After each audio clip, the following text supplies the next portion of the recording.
Bom, vamos tratar um pouco de um tema que é o tema de telecomunicações e vamos nos ater especificamente no caso do Brasil. Primeiramente, vamos ver aí a evolução das telecomunicações no mundo. Lembrar que vivemos no século XXI na chamada sociedade informacional, é a era da informação. Ou seja, hoje em dia, qualquer notícia que aconteça em qualquer parte do mundo, em prazo de poucos segundos, uma quantidade enorme de pessoas está informada. Então vivemos essa era da informação. E através da internet nós tivemos uma expansão muito grande que aconteceu aí, que hoje em torno de mais ou menos 2 bilhões de usuários no mundo. A população é de 7 bilhões, nem todo mundo tem acesso. Então aqui tem uma lista de quais são os 10 países com o maior número de usuários. Bom, a China, que tem uma população de 1 bilhão e 300 milhões de pessoas, certo? Tem 538 milhões de internautas. Bom, então, o percentual da população que é usuária é de apenas 40%, representando 22% da população mundial, certo? De usuários. Estados Unidos, tem uma população bem menor que a da China, mas tem também aí um percentual alto, 245 milhões de usuários, representa 78% da população do próprio país. Então, 80% praticamente dos cidadãos dos Estados Unidos são usuários da internet. Representa 10% do percentual mundial. E a Índia, que é um país que tem uma população também muito grande, com 1 bilhão e 200, tem 137 milhões, que dá um pouco mais de 10%. Então representa 5,7% do percentual mundial. Aí os países como Japão, que tem uma população grande também, 101 milhões de internautas, o percentual do Japão é até maior que dos Estados Unidos, aqui, 79,5%. O Brasil aparece em quinto. O Brasil tem a quinta população mundial, certo? Aí, quando foi feita essa pesquisa, era apenas 193 milhões.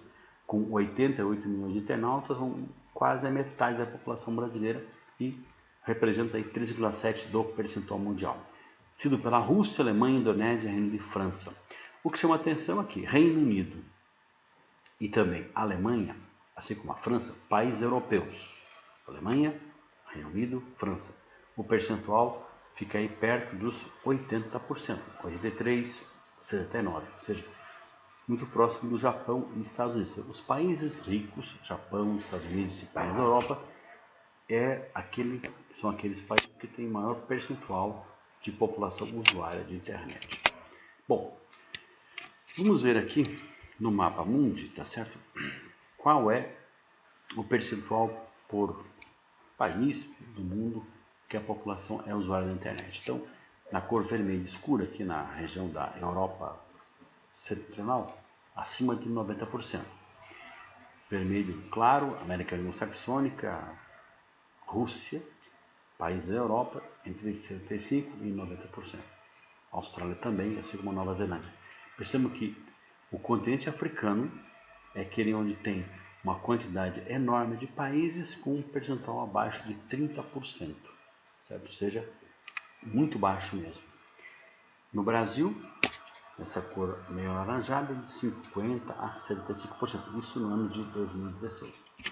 Bom, para ter uma noção do tempo que a internet demorou para se popularizar, comparado com outras tecnologias que foram inventadas antes dela, por exemplo, automóveis, demorou 85 anos para que a metade da população dos Estados Unidos adquirisse um automóvel. O telefone demorou 70 anos.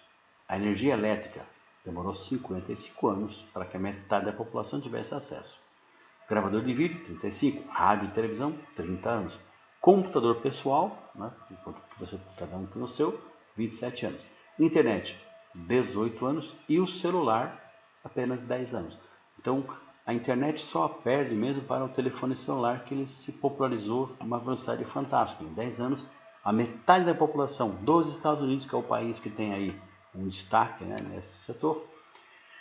Ou seja, a internet ela teve também digamos assim, uma expansão rápida pelo mundo. Agora vamos nos ater ao caso específico do Brasil. Um breve histórico das telecomunicações do nosso país. Bom, primeira fase, lá que vai de 1872, quando começa a se falar em telecomunicação, nas primeiras formas de telecomunicação, até um século depois, praticamente, que foi um momento aí da implantação do sistema. O setor era controlado por empresas de capital estrangeiro, no caso uma empresa britânica, chamada Western. E o período foi marcado por uma fragmentação e uma desorganização do sistema, até pela falta de tecnologia que existia mesmo. Nesse período, não tivemos grandes investimentos e uma dificuldade muito grande de atender a demanda. Além do mais, o predomínio de rádio e dos telégrafos, que foram as primeiras formas de telecomunicação, as formas mais primitivas de telecomunicação. O surgimento do telefone e da televisão no Brasil, tá certo? Vai ser por volta aí da metade do século XX, mais ou menos. Então, os sistemas de telefonia e televisão eram restritas, certo? E as interligações entre as regiões do país eram muito precárias. Existia, mas era uma coisa para poucas pessoas, mesmo assim era uma certa maratona você conseguir fazer uma ligação de uma cidade para outra. Quando que isso começa a mudar? Com o desenvolvimento tecnológico, obviamente, que é a partir de 1973, mais ou menos, quando o Brasil, o governo federal brasileiro, cria a Empresa Brasileira de Telecomunicação, uma estatal. Foi um marco revolucionário das telecomunicações. E criou também o sistema Telebrás, em que era a empresa estatal brasileira que tinha várias subsidiárias estaduais, como em São Paulo era a Telesp, no Rio era a Telerge, a Telemig, Telepar, assim, outros estados que tem por aí. Bom, então a Telebrás era a empresa que fornecia, que operava o sistema de telefonia no Brasil, a partir de 1972. E aí começou o início do monopólio estatal. Então, nos anos 70, com o governo militar brasileiro, que era um governo que tinha uma postura um tanto quanto monopolista sobre alguns ramos da economia, e as telecomunicações não era diferente. Bom, então a Embratel passou a ser o braço de interligação do território nacional, e os investimentos em novas tecnologias, como satélites, que passa uma novidade que surgiu aí com o desenvolvimento da astronáutica, também instalação de cabos e fibras óticas, tanto terrestre quanto submarino. Tem diversos cabos submarinos entre os continentes para possibilitar as telecomunicações. Nos anos 80, o Brasil, devido à crise que ele passa por conta da moratória que ele declara, ou seja, não tem como pagar o juro da dívida, os investimentos vão escassear e aí o setor passa por um sucateamento. Falta de investimentos governamentais gerada pela moratória, como eu disse, e uma certa acomodação, ou seja, um monopólio. Não havia nenhum tipo de concorrência. Então essa foi uma crítica muito grande feita à telefonia e também à telecomunicação de modo geral. Então não havia aí concorrência alguma com as companhias estatais, que se acomodaram. Uma dificuldade de expansão e modernização do sistema, porque a tecnologia é uma tecnologia tanto quanto complexa. O Brasil não desenvolveu sobre a tecnologia, dependia de importação de tecnologia, e com câmbios desfavoráveis, com crise econômica, fica muito complicado você importar tecnologia. Os governos que sucedem essa situação dos anos 80 são os chamados governos neoliberais, de Fernando Collor de Mello e Itamar, que assumiu após o impeachment, e no final do século XX, quem governa o Brasil é Fernando Henrique Cardoso. Começam a criticar o monopólio e promovem um amplo processo de privatização do sistema. Então hoje, as telecomunicações do Brasil, a partir de 1998, ela vive um processo de privatização e, além disso, de internacionalização, porque as empresas estatais brasileiras foram vendidas para empresas estrangeiras. Nem todas elas eram privadas, eram estatais, eram privadas, algumas eram estatais. Então é melhor falar assim, houve uma internacionalização, muito mais do que uma privatização necessariamente. Houve uma retirada do Estado brasileiro. Aí uma desestatização nem sempre significa privatização. Pode ser que você vende para uma empresa estrangeira também estatal. Então o Programa Nacional de Desestatização, de Fernando Henrique Cardoso, de 1995 a 2002, com a criação da Agência Nacional de Telecomunicações, que é a agência regulamentora que regulamenta a operação do sistema, monitora a qualidade do serviço e fiscaliza o cumprimento dos contratos. Então essa agência tem esse papel. Se você tem algum tipo de problema com o seu telefone celular ou com o seu plano de assinatura de internet ou de TV a cabo, a quem você pode fazer uma reclamação? A essa agência. É o órgão competente para isso, que pode autuar a empresa que não esteja cumprindo com o contrato que ela assinou com você. Bom, isso fez com que entrasse no Brasil muitas empresas estrangeiras que adquiriram as estatais. Por isso o termo internacionalização muito mais é apropriado do que necessariamente privatização. Então, fim do monopólio estatal, das chamadas teles estaduais, como a Telesp no estado de São Paulo, e também da Telesp celular, e surgiu aí chamados oligopólios, oligo quer dizer pouco, privados. Por quê? A antiga Telesp virou a Telefônica, que era uma empresa estatal espanhola. A Telesp celular virou a Vivo. Hoje a própria Telefônica foi comprada pela Vivo, então mesmo se você tem um telefone fixo ou um telefone móvel, é da Vivo. No caso, né, para alguns usuários do estado de São Paulo e de outros estados do Brasil também. Bom, então, como eu disse aí, a Telefônica foi adquirida pela Vivo. Então, diminuiu ainda menos o número de empresas. Então, ocorreu uma expansão enorme da telefonia. Tomando aí, né, um dado do ano de 1997, um ano antes da internacionalização. O Brasil tinha uma população de 160 milhões de pessoas, com 17 milhões de telefones fixos e apenas 4,5 milhões de telefones móveis. Até porque o telefone celular é uma novidade nesse momento. Passado aí algum tempo, né, 15 anos, o Brasil tinha uma população de mais de 200 milhões de pessoas, com 55 milhões de telefones fixos e 255 milhões de telefones celulares. Ou seja, existem mais linhas de celulares habilitadas no Brasil do que população. Tem muita gente com mais de uma linha operando.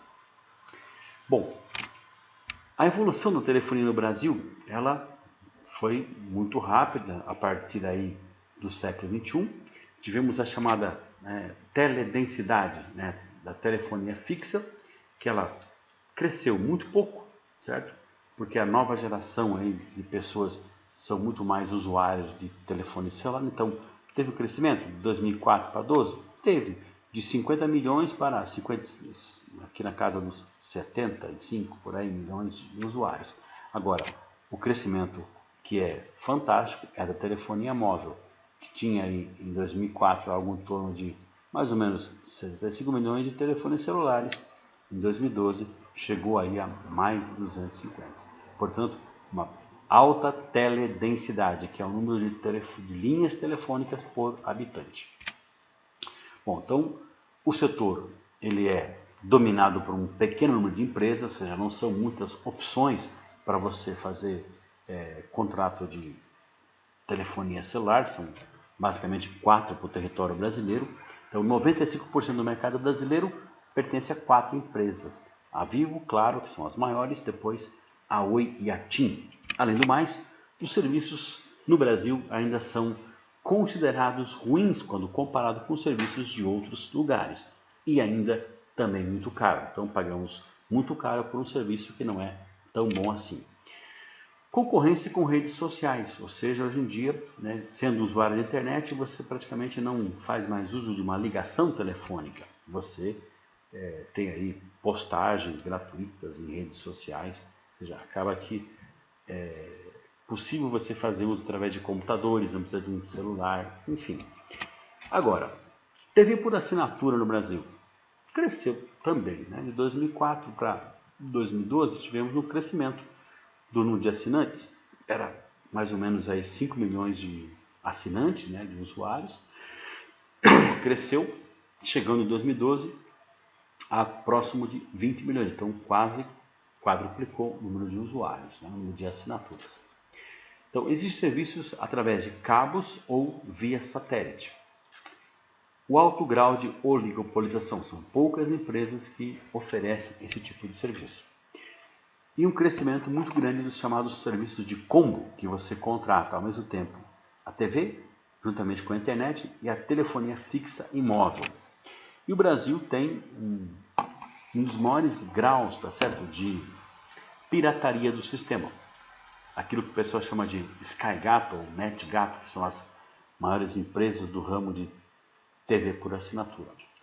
Outra informação é o seguinte, né? O número de usuários, tá certo, da internet no Brasil também cresceu bastante. De 97 para 2012, passaram-se 15 anos, de 1,1 milhão para 88 milhões de usuários. De apenas 0,8% da população usuária em 97 para quase a metade da população em 2012.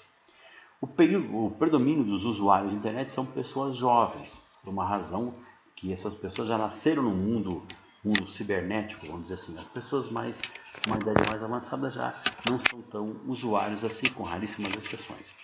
O tempo médio de conexão no Brasil é de cerca de 22 horas por mês. É bem alto se comparado com outros países do mundo. E apenas 10% dos usuários em 2012 usavam a banda larga, concentrada nas classes sociais mais altas. Estou vendo aqui um gráfico, né, que mostra uma pirâmide socioeconômica. A classe A, a classe mais favorecida, você tem aí 5% da população do país, a classe B 15%, a classe C 30%. A classe E, metade dos brasileiros. Bom, usuários de internet e internet banda larga. Na classe A, 95% é usuário de internet, dos quais 92% com banda larga. Na classe B, já cai para menos de 60%, com apenas 29%, menos de 30% dos usuários de banda larga. Na classe C, cai mais ainda. Na classe D e E, que representa metade da população brasileira, apenas 4% são usuários de internet, sendo que 1,5% com banda larga. Tem também, né, o chamado comércio online, ou e-commerce, que depende muito da internet. Isso foi possibilitado graças, tá certo, ao avanço das telecomunicações nos últimos anos. Então, atualmente, estima-se aí que no Brasil existe cerca de 10 milhões de e-consumidores, ou e-bits, como são chamados. Então, de 2001 para frente, tivemos aí um crescimento constante, né, contínuo, do número de compradores pela internet, chegando aí a ter, em 2007, 9,5.